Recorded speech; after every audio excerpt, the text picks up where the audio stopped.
ప్రతి సంవత్సరం శ్రావణ మాసంలో 4 శుక్రవారాలు కానీ 5 శుక్రవారాలు కానీ వస్తాయి. ఈ 5 శుక్రవారాలు కూడా వ్రతం చేయొచ్చు.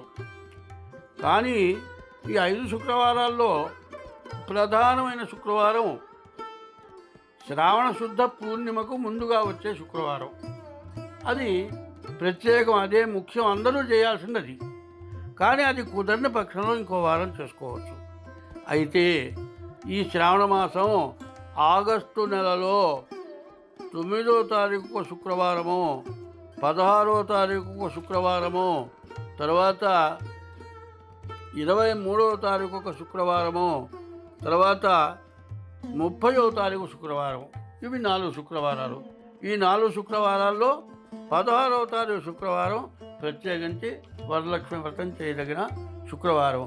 అయితే ఆ రోజుల్లో ఏదైనా అడ్డంకు, ఇంట్లో మెన్సెసో ఏదో వచ్చి కుదరని పక్షంలో ఈ మిగతా 3 వారాల్లో ఏ వారమైనా కూడా వరలక్ష్మి వ్రతం చేసుకోవచ్చు.